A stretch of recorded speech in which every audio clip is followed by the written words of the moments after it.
elections less than a month away, we want to take a peek behind the curtains to learn what makes Election Day actually happen. One person working behind the scenes is our county clerk. Joining me is the Fayette County Clerk, Michelle Holly. Thank you for stopping by. We appreciate it. Thanks for having me. So what exactly does a county clerk do for the county? So county clerks have two main job functions within the county. First, we're the record keepers of the county, so we record and keep all the official documents of everything that goes on in the county, deeds, births, deaths, marriage licenses. We record all of that. Second is to be the chief elections official for the county, to run the elections at the county level. That's our second. Okay, so you've been busy. Yes, this time of year is very busy. I mean, election preparation really happens every day, all year. Right. But this time, as it draws closer, it definitely gets much busier. All right. And then so let's talk a little bit about the security of elections to make sure that every vote actually does count, and giving our residents that confidence of going in that everything's going to work out just fine as far as them casting their vote. Sure. So first, West Virginia elections are very secure. We have some of the best laws in the country involved with making sure that voting is safe and secure, as well as accessible to as many people that want to come and vote that are allowed to. The Secretary of State's office has a couple different ways. If you see something on Election Day that you don't think is quite right or gives you concern, they have the See Something, Say Something program, which is a phone number you can call, and they also have the newest edition is See Something, Text Something. So you can text WV to the number 45995, and that'll get you a short form to fill out to say like where something's happening and what they think is wrong. And then they have investigators all over the state on Election Day that can very quickly get to a location. All right, and that's even if you feel like you're being intimidated. Correct, yes. If you think, or you see people campaigning too close to the polling place, or you might see something in your polling place that looks a little strange to you, you're free to text that number. All right, and then obviously there is a website that people can go to get registered, but then they can also come to you. Correct. So how do you help people through that process?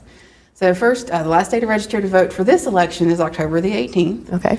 And then they just simply come into my office with an ID and something with your physical address on it, and we give you a short form to fill out, and then we put you in and give you your voter registration card.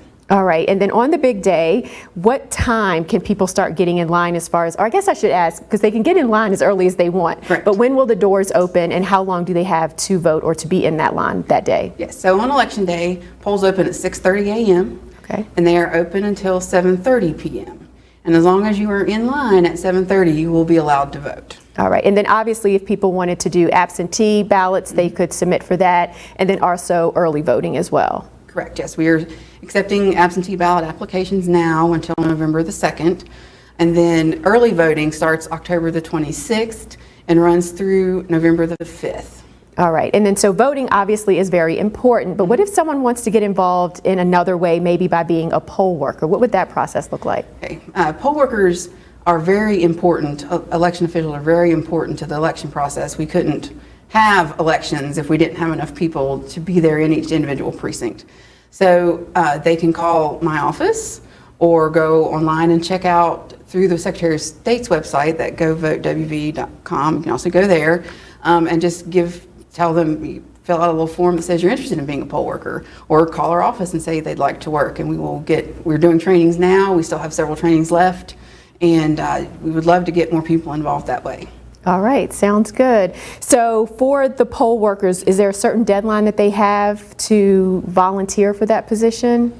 Yes, I would say our last training class is November the 3rd, I believe. Okay, so before then. So before then, so we can get you, explain to you what you would be doing on Election Day. All right. And I would mention that they do volunteer. It's a very long day, but we do pay poll workers, so there is a income from that too. Okay, and then just in wrapping up, is there anything that you want to make sure all of our residents know about the process, or just in general about the importance of voting?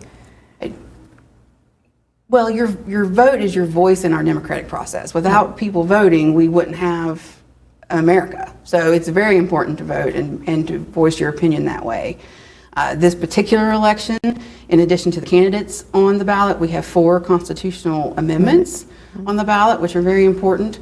And you also have the school excess levies also on the ballot. So that's also another important issue for voters.